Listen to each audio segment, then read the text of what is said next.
arrive à Pékin.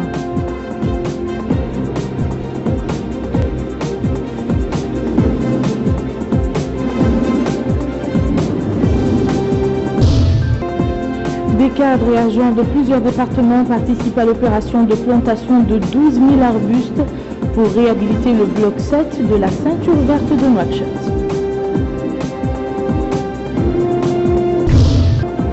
Le président Abdel Fattah al-Sisi confie au ministre du Pétrole la formation de la prochaine équipe du gouvernement. Merci Madame, Monsieur de vous joindre à nous. Nous ouvrons le journal par ce message de condoléances du président de la République au roi d'Arabie Saoudite. C'est avec profonde émotion et beaucoup de tristesse que la République islamique de Mauritanie a appris la nouvelle du douloureux accident dont ont été victimes plusieurs pèlerins des lieux saints au cours de l'accomplissement des rituels du Haram al-Mekki en Arabie Saoudite. En cette douloureuse circonstance, le président de la République, M. Mohamed Abdel Aziz, présente ses vives condoléances aux serviteurs des lieux saints, Sa Majesté, le roi Salman ibn Abdel Aziz Al Saoud, et aux familles des victimes des différentes nationalités, implorant Allah, le Tout-Puissant, de leur inspirer patience et consolation, d'accorder un prompt rétablissement aux blessés et de préserver le royaume d'Arabie Saoudite de tout malheur. Wa inna lillahi wa inna ilayhi raji'un. Venons-en maintenant à la visite d'État qu'effectue le président de la République, Mohamed Abdel Aziz, en République populaire de Chine. Troisième jour de la visite d'État qu'effectue le président de la République, Mohamed Abdel Aziz, en Chine, et qu'il a conduite aujourd'hui à Pékin, où il est arrivé ce matin. À son arrivée, le chef de l'État a été accueilli à la passerelle de l'avion par une importante délégation chinoise, en plus des membres du corps diplomatique arabe et africain accrédité en Chine.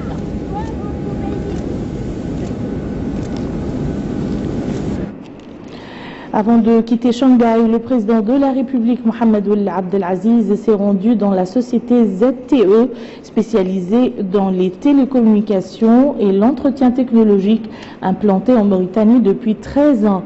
Le président de la République s'est entretenu avec les responsables de cette société et discuté avec eux des possibilités d'élargir sa coopération dans notre pays. Le responsable de la société ZTE a déclaré son intérêt d'investir dans notre pays qui dispose de grandes capacités dans le domaine des énergies renouvelables. À la fin de sa visite dans cette société, le président de la République a signé le livre d'or.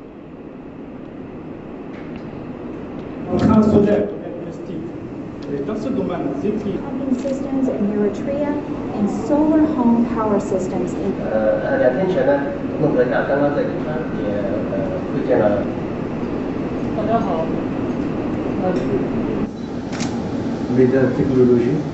30 سنة أصبح الحديث 服务，那么是全球领先的综合服务提供商。 والأجهزة والخدمات الفنية لأكثر من العائدات تبلغ 10 مليار. أما في مجال المدن بحوث وتطوير في كل أنحاء العالم.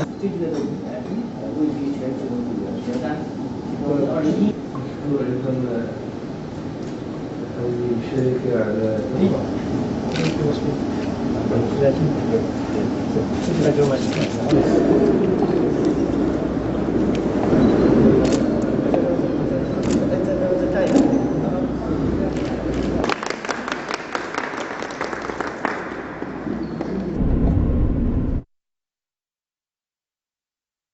Chine a permis au chef de l'État de se rendre dans plusieurs infrastructures économiques et touristiques dans la ville de Shanghai. Le président de la République a eu un tête-à-tête avec le maire de cette ville, l'occasion pour les deux hommes d'évoquer les relations bilatérales entre les deux pays. Adama Abdullah. Le président de la République, son Excellence Mohamed Abdel Aziz, a rencontré le maire de la commune de Shanghai dans le cadre de la visite qu'il effectue en Chine. Au cours de cette entrevue, le président de la République a souligné la solidité des relations bilatérales entre la République islamique de Mauritanie et la République populaire de Chine. Ce qui, dit-il, s'est manifesté par la célébration par les deux pays du 50e anniversaire du rétablissement de leurs relations diplomatiques. Pour sa part, le maire de Shanghai, après avoir souhaité la bienvenue au président de la République et à sa délégation, a souligné que la Chine en général et Shanghai en particulier accordent un grand intérêt au renforcement de leurs relations avec la Mauritanie. Cette rencontre s'est déroulée en présence de plusieurs ministres, du directeur de cabinet du président de la République et de l'ambassadeur de la Mauritanie en Chine. Par la suite, le président de la République a visité des sites touristiques et économiques à Shanghai. Il s'est ainsi rendu au niveau de la Perle du Levant, un site qui accueille chaque année un nombre impressionnant de visiteurs. Le président de la République s'est déplacé dans les différents pavillons et est monté jusqu'au 263e étage qui offre une vue sur tous les quartiers de Shanghai. Le musée de Shanghai a aussi été visité, visite qui a constitué une opportunité de s'informer sur le développement civilisationnel et architectural qu'a connu cette ville au cours de ces dernières années. Il a signé le livre d'or marquant son passage sur ce site. La société Shanghai des pêches a constitué la destination suivante du président de la République. Il a, au cours de ce déplacement, reçu des explications du directeur général de cette entreprise sur l'importance de cette société et les investissements réalisés en Mauritanie et dans d'autres pays du monde dans le domaine de la pêche ainsi que de la commercialisation des produits halieutiques. Le président de la République a en fait tenu une réunion avec l'effectif et la direction de cette entreprise, au cours de laquelle il a insisté sur l'importance du partenariat avec notre pays et la nécessité pour cette entreprise de renforcer ses investissements dans le secteur de la pêche. Son Excellence Mohamed Ould Abdelaziz est revenu au cours de ces réunions sur la nouvelle stratégie que compte mettre en œuvre la Mauritanie afin de valoriser les produits de mer et intégrer ce secteur dans le tissu économique national.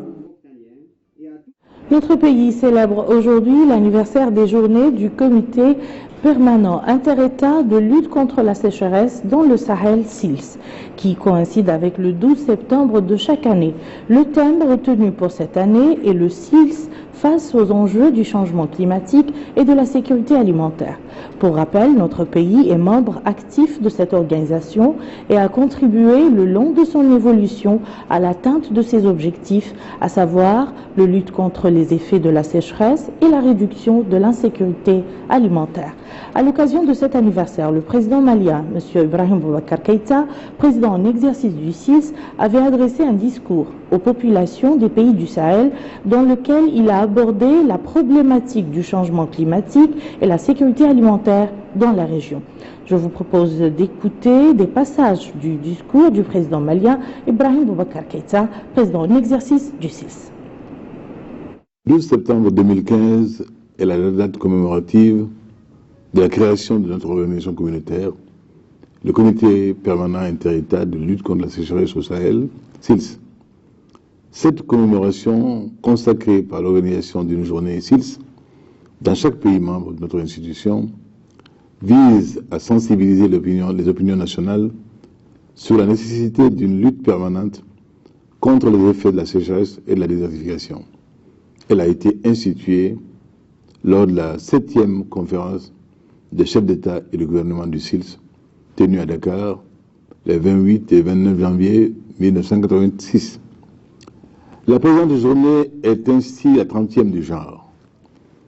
La 17e conférence des chefs d'État et de gouvernement du SILS, tenue à Bamako le 15 avril 2015, en avait arrêté et approuvé le thème. Le SILS face aux enjeux du changement climatique et de la sécurité alimentaire.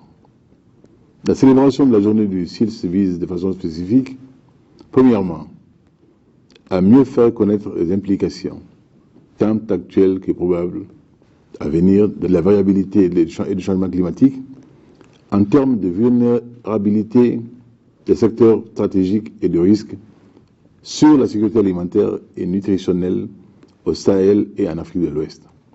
Deuxièmement, à porter à la connaissance des États membres et de nos multiples partenaires des réalisations significatives du SILS dans plusieurs domaines des changements climatiques. Troisièmement, à susciter auprès des États membres et des partenaires techniques et financiers du SILS un vif intérêt pour l'intégration des solutions dites émergentes. Il s'agit de solutions centrées sur les objectifs gagnant-gagnant, d'adaptation, d'atténuation et de sécurité alimentaire des programmes nationaux d'investissement agricole, PNIA. Elle porte sur le renforcement de la résilience climatique et l'assurance d'une sécurité alimentaire et nutritionnelle durable au Sahel et en Afrique de l'Ouest. Quatrièmement, enfin, à créer les conditions nécessaires pour un meilleur accès de nos États à la finance mondiale du climat dans le cadre du Fonds vert climat.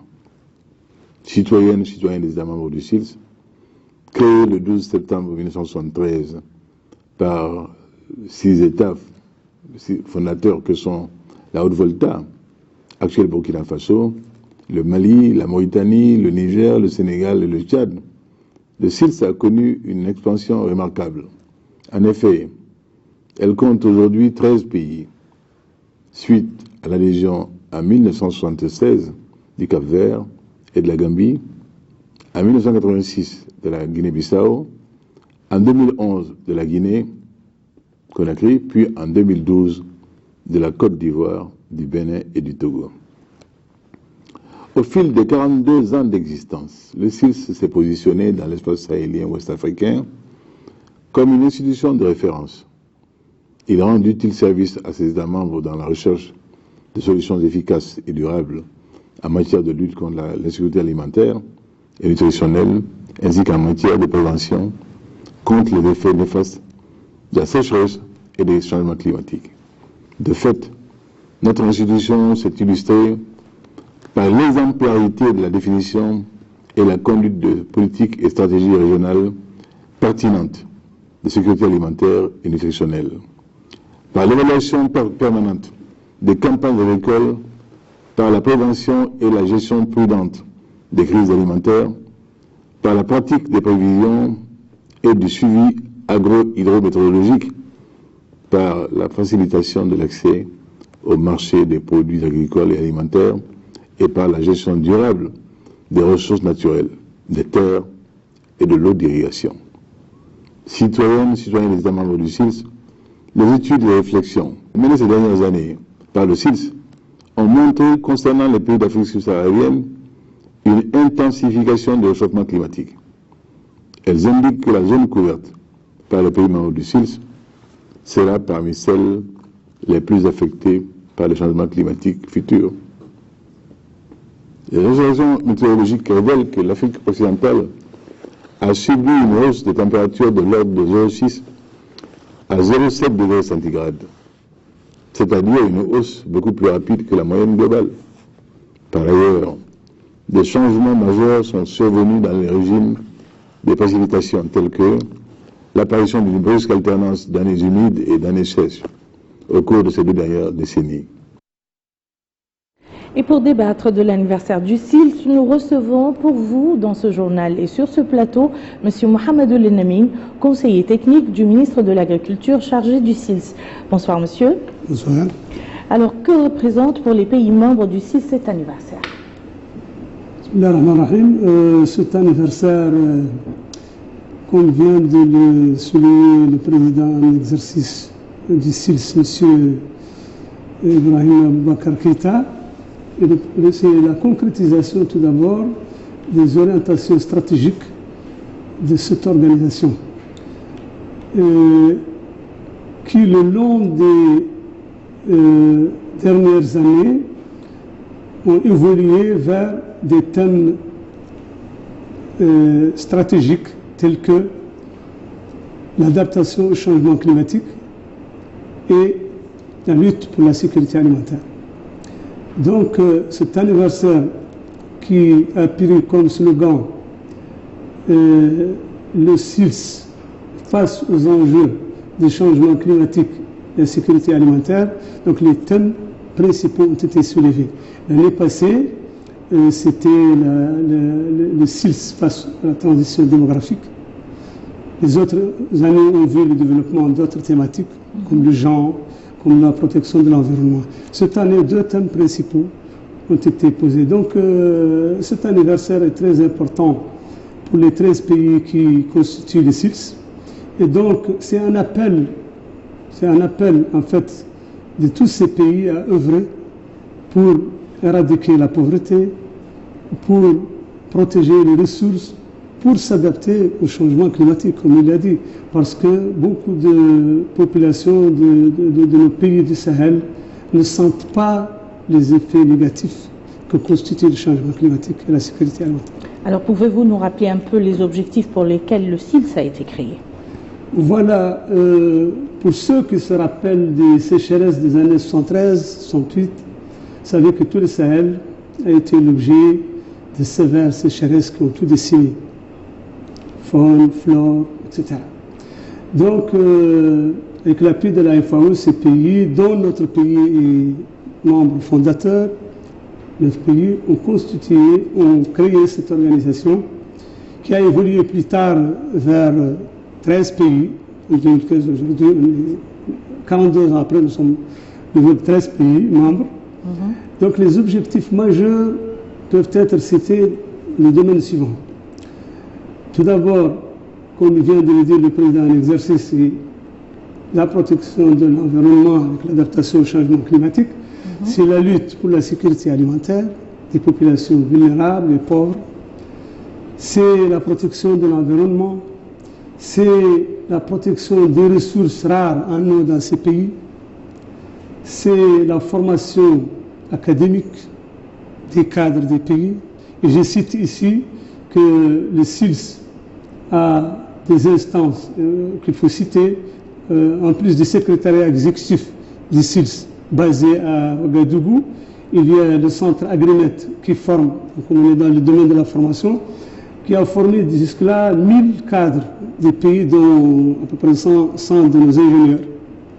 Et vous avez l'Institut du Sahel basé à Bamako, qui lui aussi s'occupe de l'homologation des pesticides pour l'utilisation et la réglementation dans les pays du Sahel afin d'éviter la prolifération des mauvais produits chimiques. Donc, entre autres, il y a également la sensibilisation sur les effets de la désertification et bien sûr d'autres objectifs moins importants, mais toujours est-il qu'il faut rappeler quand même que c'est une organisation qui a jusqu'à présent œuvré pour l'atteinte de plusieurs objectifs et sous-objectifs des domaines que je viens de citer. D'accord. Et quel rôle joue notre pays dans cette organisation? Voilà, il faut rappeler que, comme je l'ai dit auparavant, la Mauritanie est un pays fondateur de cette organisation en 1973.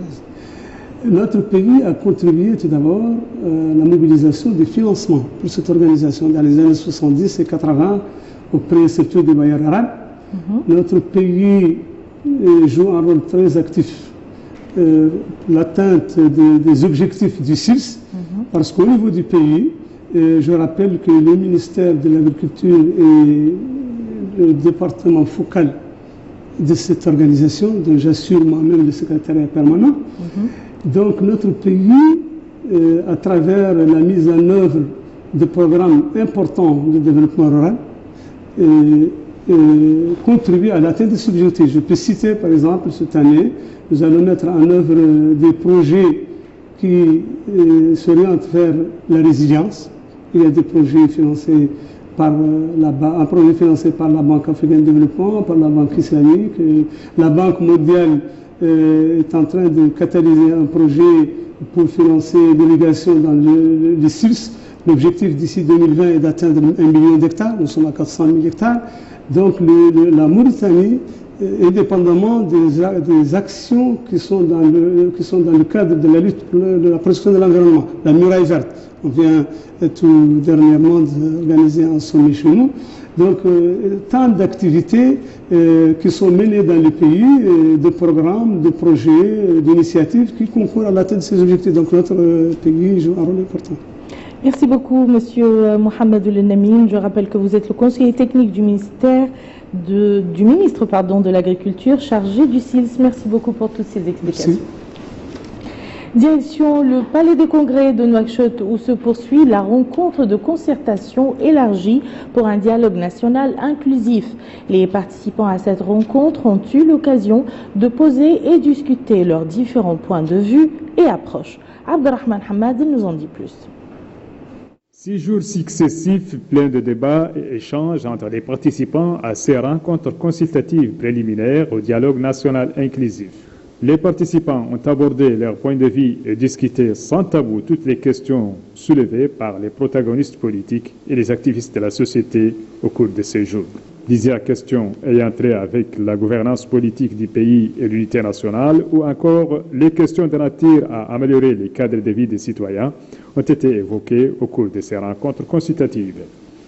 Au niveau de l'atelier de l'agenda, le groupe de travail est en train de mettre les dernières retouches sur les points qui seront inscrits sur l'ordre du jour du prochain dialogue, des points qui portent essentiellement sur les grandes questions nationales comme l'unité nationale, l'identité, l'enseignement, la santé, le développement local ou encore le développement économique en général. Quant à l'atelier du calendrier, la plupart des interventions préconisent que le prochain dialogue soit organisé au cours du mois de novembre prochain. Depuis quelques années, notre pays s'est engagé dans une grande opération de reboisement et de fixation des dunes. On se rappelle que le Premier ministre avait donné le coup d'envoi de l'opération 2015 le dimanche dernier. Aujourd'hui, c'est le ministère de l'Environnement et du Développement durable qui a organisé une journée de réhabilitation de certaines parties du bloc 7 du projet de la ceinture verte protégeant la ville de Nouakchott contre l'avancée des dunes. Bokar Bailaba. L'opération vise la plantation de 12 000 arbustes sur une superficie de 30 hectares. Le bloc 7 couvre 175 hectares. Il s'inscrit dans le cadre de l'initiative Programme spécial pour la protection de la ville de Nouakchott contre l'ensablement et l'avancée de la mer. Les ministres, encadrés par des techniciens du département de l'environnement, ont procédé à la plantation des arbustes au niveau des points fixés à cette fin. Elle a été menée par les personnels des ministères des Finances, des Pêches et de l'économie maritime, de la fonction publique et de l'emploi, de la formation professionnelle et des technologies de l'information et de la communication. Le personnel d'encadrement fournit aux participants les directives techniques à suivre dans la plantation, alors que d'autres équipes relevant du département s'occupent de l'approvisionnement en eau et en arbustes à travers des véhicules tout-terrain. Et pour le ministre de l'Environnement et du Développement durable, l'opération de ce matin a été satisfaisante.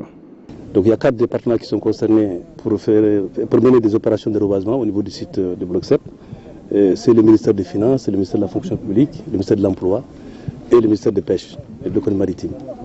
Donc ce matin très tôt, tous les personnels de ces départements se sont mobilisés très tôt pour venir assister ou participer à cette opération de la journée. Donc le bloc 7, c'est un bloc qui est situé sur la route d'Auguste. Sa superficie est de 175 hectares. Donc aujourd'hui, nous avons mobilisé 12 000 plants, à raison de 400 plants par hectare.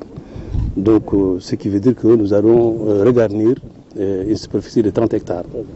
Donc dans l'ensemble, ça s'est très bien passé. Et les ministres et leur personnel sont mobilisés très tôt le matin pour assister à cette opération.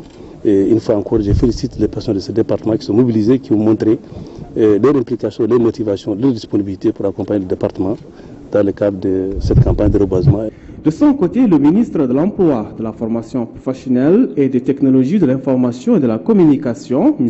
Dia Mokhtar Malal, il a appelé les populations de Nouakchott qui n'ont pas encore participé à cet effort à visiter la ceinture verte pour constater ses réalisations et s'informer de l'importance de cette opération dans la fixation des dunes qui menacent notre capitale.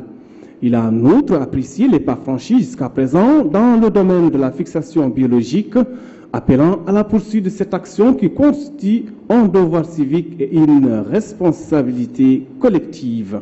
Nous venons de terminer l'opération de reboisement dans le cadre de la campagne 2015 initiée par le ministère de l'Environnement et du Développement durable et la Société nationale de distribution de poissons SNDP a accompli cette opération dans toute sa plénitude avec l'ensemble de son personnel au niveau de l'administration, au niveau des prestataires de services dans les points de vente. Nous avons planté un nombre très important d'arbustes, principalement le prosopis, qui est très important dans le cadre de la fixation biologique.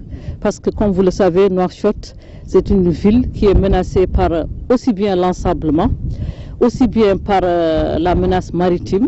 Donc, le fait de planter ces arbres est un atout très important dans le cadre de la protection et de la préservation de l'environnement pour notre capitale Nouakchott. La CNSS a déployé ce matin plus de 70% de ses employés pour faire le travail nécessaire qui a été totalement réalisé à partir du début jusqu'à la fin du terrain concerné.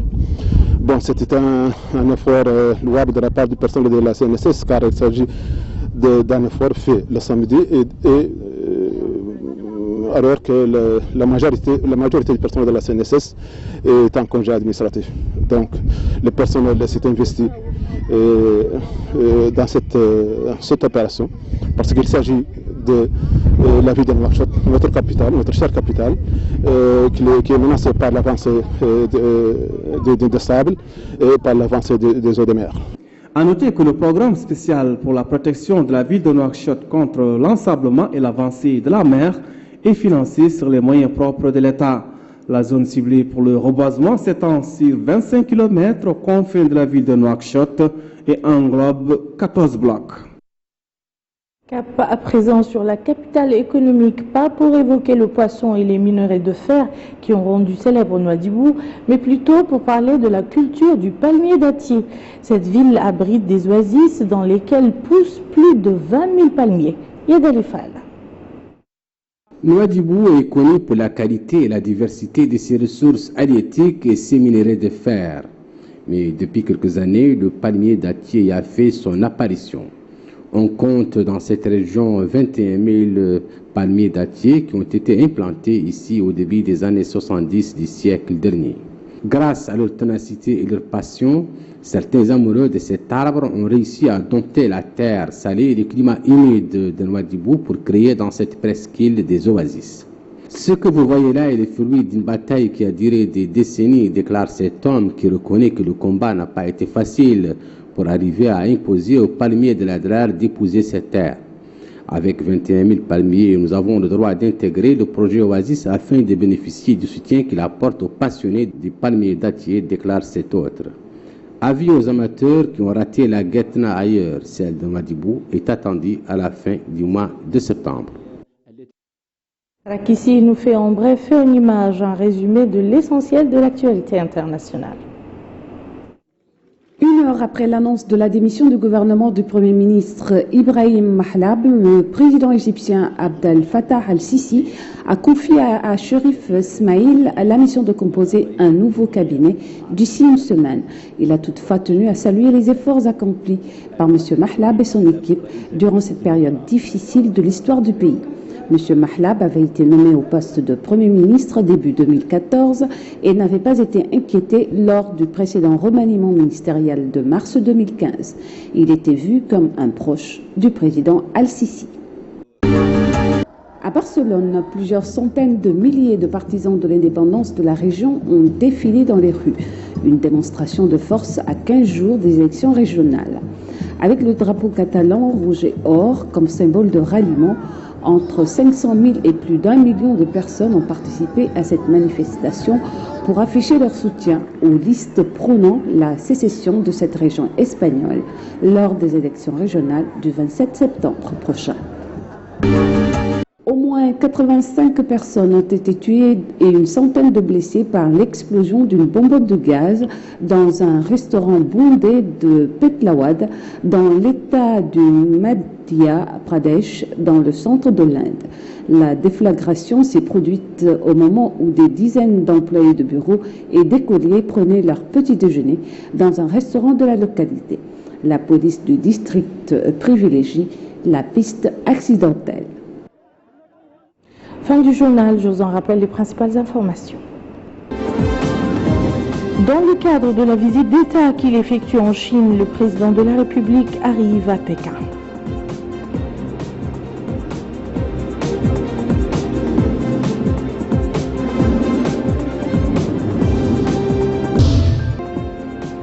Des cadres et agents de plusieurs départements participent à l'opération de plantation de 12 000 arbustes pour réhabiliter le bloc 7 de la ceinture verte de Nouakchott.